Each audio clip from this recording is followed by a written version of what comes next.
I wrote something for Sooners on SI last week, and it was just about like if you've given up hope on John Mateer, like here's essentially like a legitimate reason why you don't have to. And a lot of it went into, there's been a handful of quarterbacks that have transferred into this conference in the last 5, 6, 7 years and had like average to awful first years. And especially first years that gave you no impression that this guy was going to win Heisman or that this guy was going to engineer the best quarterbacking season in college football history. So sometimes you just need to like, oh, this is different. This is actually like what they say on the commercials. It's actually true. It does mean more.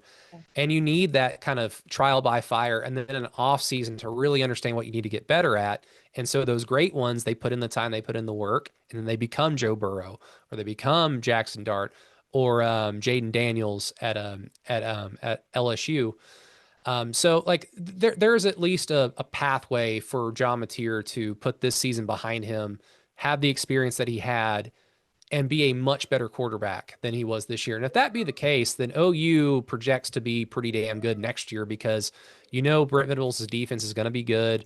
They're going to be able to probably keep a lot of these. Like this team is going to have a lot of guys returning unless like, NIL madness surprises some people in the offseason. They project to have a lot of guys come back. They're excited about some guys coming in just like every other school is. But I think the big unknown is just kind of what we teased out a little bit earlier. It's just there's 4 new head coaches on OU's schedule. They've got a September, October slate where they go to Michigan, then they play like New Mexico, then they go to Georgia, then they have a bye week, and then they go to the Cotton Bowl to play Texas. Like you're going to find out how good or bad John Mateer is very quickly next year. And then they have to go through the gauntlet of having 8 consecutive games in conference with, a game at the Swamp or a game in Columbia against Missouri at the end of the season. So it's going to be tough. And Brent's only been the coach at OU now for 4 years, and he's done this 6-7, 10-3, 6-7. Now he's 10-2. So he's not been able to really sustain success that often from season to season. But at least this year, he checked a lot of boxes for me. Like he answered some questions like, this is your biggest game of your career, Brent. Like great OU coaches of the past win this game. They don't lose it.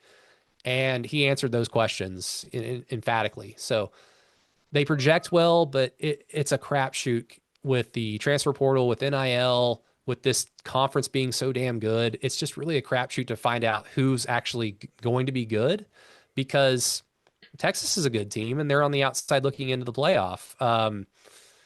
Tennessee was playing really well. They were they were going to be a playoff team. Then OU beat them in their own house, and that kind of made them go the opposite direction. Had OU lost that game, they probably lose to Alabama, and they probably drop one of 2 to Missouri or LSU. That's just how these things work out. So it's really hard to guess these things, but they have the makings of being a pretty good team. I thought that they're a year away going into this season. They're a year away from being pretty good, and they just went ahead and said, "Let's just be good now." So who knows? Right.